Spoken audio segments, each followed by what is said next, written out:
करुणा के सागर महाकारुण्य तथागत समक्षम बुद्ध को मैं वंदन करता हूँ।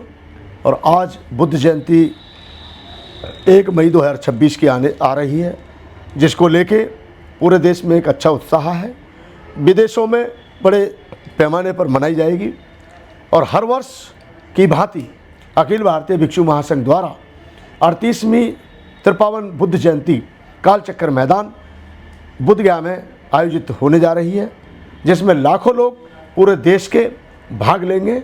और बुद्ध जयंती के अवसर पर हर बुद्ध विहार में रौनक होगी और हर बुद्ध विहार से शांति का संदेश दिया जाएगा।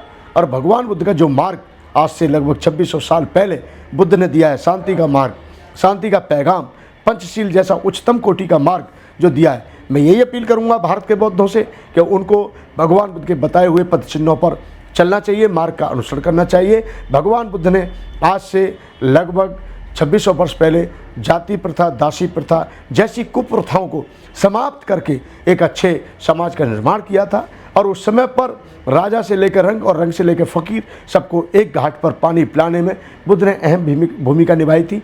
जिन बुद्ध की विचारधारा से हमारा भारत पूरा एकदम रूबरू हुआ था, उस भारत के लोगों ने बुद्ध की गरिमा को, बुद्ध के विचारों को, भारत के कुछ लालची, स्वार्थी और जातिवादी व्यवस्थाओं के लोगों ने उस संदेश को दबाने का काम किया, मिटाने का काम किया। लेकिन ये भी सच है कि आज जहाँ भी पृथ्वी चीरी जाती है वहाँ बुद्ध निकलते हैं, यानी बुद्ध निकलते हैं और सत्य कभी मिटता नहीं है। ये बिल्कुल कटु सत्य है। यानी जहाँ भी हम पृथ्वी चीरते हैं तो कुछ और नहीं मिलता है, खुदाई की जाती है किसी और विषय को लेकर के, लेकिन बुद्ध के अवशेष निकलते हैं, क्योंकि बुद्ध का जो ज्ञान था, बुद्ध का जो विचार था, वो मरा नहीं है और न ही वो कभी मरेगा। इसलिए मैं सभी भारत के बौद्धों से अपील करूंगा कि आप सभी सुख शांति पूर्वक अच्छे तरीके से बुद्ध जयंती मनाएं, अपने घरों में खीर का प्रसाद बनाएं और अपने पड़ोसियों को खिलाएं, अपने पड़ोसियों को बांटें। सब लोग बुद्ध विहार में जाने का कष्ट करें, अपने क्षेत्रीय बुद्ध विहारों में जाएंगे और जा कर के वहाँ पर सफ़ेद वस्त्रों में जाएंगे और वहाँ बुद्ध जयंती के दिन अच्छे अच्छे विचारों को स्वीकार करेंगे और आप भी अच्छे विचार देंगे। और मैं ये कामना करूँगा भगवान बुद्ध से कि आपके लिए प्रत्येक बुद्ध जयंती खुशहाली लेके आए, सुख शांति लेके आए और भगवान बुद्ध की जयंती आपके लिए, सबके लिए बधाई के पात्र बने। और आपको एक ही काम करना है, उस दिन अगर आप चाहें अपने जीवन में बुद्ध का एक एक शील, एक एक जो उनका बताया हुआ मार्ग है, उसको बस हम स्वीकार करें। और भगवान बुद्ध ने, देखिए सबसे बड़ी बात क्या है, बुद्ध ने वो शांति का संदेश दिया है कि जो संदेश को अपनाकर कई विदेशों में शांति है। इसलिए 2600 वर्ष पहले क्या दृश्य रहा होगा, बुद्ध की पावन जयंती जैसे बुद्धगया में हम भी एक संदेश देना चाहते हैं इस उपलक्ष्य में कि बुद्ध की पावन जयंती के उपलक्ष्य में मैं पूरे देशवासियों को एक खुशी से अवगत कराना चाहता हूं।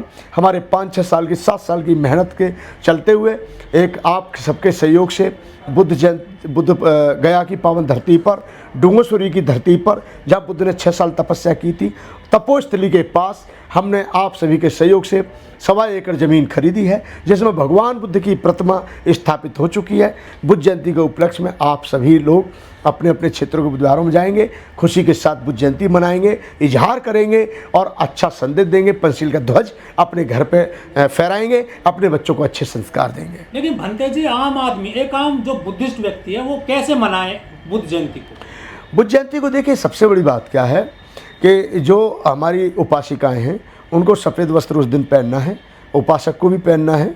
और उस दिन अपने घरों पर लड़ियाँ लगाइए और दीपक जलाइए और अच्छे से खुशी का इजहार कीजिए। दिन में खीर बांटिए, प्रसाद बांटिए, प्रसाद के तौर पे मतलब हम कह सकते हैं खीर बांटिए और उस पर बुद्ध जयंती की शुभकामनाओं का आप घर पे लिखिए। बहुत से लोग शुभ लाभ लिखते हैं, तो यहाँ पे आप लिखिए अत्य दीपो भव हैं, या नमो बुद्धाय, या पंचशील का झंडा, जो भी है। मेरा मतलब है कि शांतिपूर्वक, बिना किसी को क्षति पहुंचाए, किसी की भावनाओं को आहत पहुंचाए, हमें बुद्ध जयंती मनानी चाहिए। बुद्ध विहार में भी आ सकते हैं लोग? हाँ बिल्कुल, अपने क्षेत्रीय बुद्ध विहारों में जरूर जाना चाहिए और जिनके बुद्ध विहार दूर हैं वो नहीं जा सकते, अपने घरों में बुद्ध जयंती मना सकते हैं। जो नव बौद्ध हैं उनके लिए क्या कहना चाहोगे? उनके लिए हम ये कहना चाहेंगे कि बुद्ध का धम्म संदेश बुद्ध का मार्ग इतना कमज़ोर नहीं है कि आगे प्रगति लाने के लिए, जीवन में प्रगति करने के लिए किसी और का सहारा लेना पड़े। इसलिए बुद्ध की मार्ग को अपनाएं, बुद्ध के मार्ग का अनुसरण करें।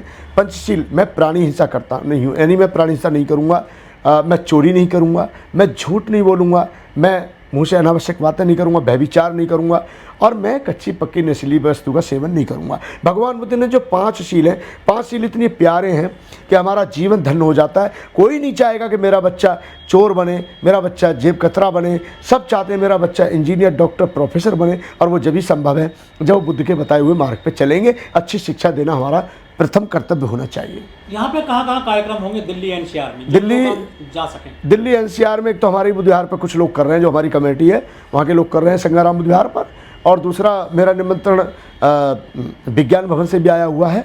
लेकिन मैं बोधगया में मौजूद रहूँगा, क्योंकि मैं अखिल भारतीय भिक्षु महासंघ का राष्ट्रीय महासचिव होने के नाते और अखिल भारतीय महाबोधि महाविहार बुद्धगया मुक्ति आंदोलन समिति का राष्ट्रीय प्रधान महासचिव होने के नाते मेरा बोधगया में रहना अति आवश्यक हो जाता है, क्योंकि वहाँ पर लाखों लोग आते हैं और लाखों लोगों को के साथ हम बुद्ध जयंती मनाते हैं। और आशा ही नहीं बल्कि पूर्ण विश्वास है, इस बार भी भारत के बौद्ध बड़े गौरव के साथ, बड़े सम्मान के साथ बुद्ध जयंती मनाएंगे, और किसी की भावनाओं को ठेस नहीं पहुंचाएंगे, किसी की भावनाओं को आहत नहीं पहुंचाएंगे, और वो सुख शांति पूर्वक एक अच्छा संदेश देंगे।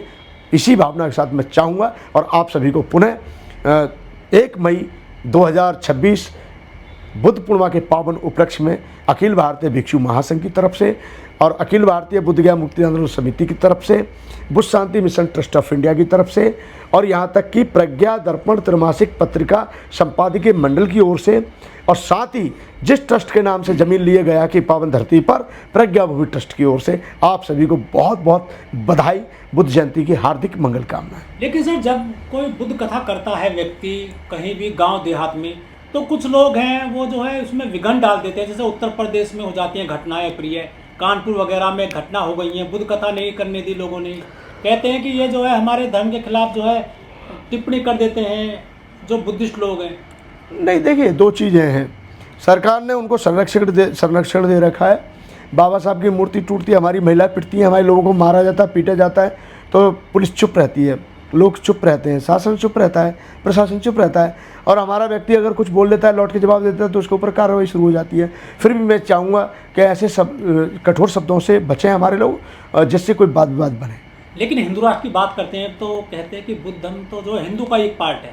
देखिए, अब जिनको जानकारी नहीं है वो कुछ भी कह सकते हैं।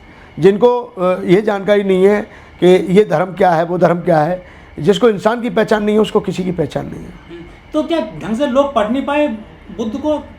नहीं, बुद्ध को पढ़ा है तभी तो वो लोग परेशान हैं कि वो जानते हैं कि जैसे ही बुद्ध का विचार यहाँ पर प्रकाशित होगा, वैसे हमारी दुकान है, पाखंडवाद की दुकान, कर्मकांड की दुकान, चमत्कार की दुकान, लोगों को उल्लू बना करके धन ठगने की दुकान बंद हो जाएंगी। लेकिन आप बुद्ध की बात करते हैं, वो लोग जो है देवी देवताओं की बात करते हैं, फिर आप पर हमले किए जाते हैं, टकराते हैं दोनों की विचारधारा।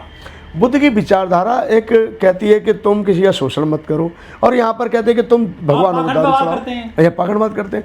तो बुद्ध की विचारधारा में और उनकी विचारधारा में फ़र्क है, और मैं तो कहता हूँ व्यक्ति को खुद ही दिमाग है, मन है, उसको दोनों विचारधाराओं पर विचार करना चाहिए। जिसकी विचारधारा से उसका कल्याण होता है उसे स्वीकार करना चाहिए।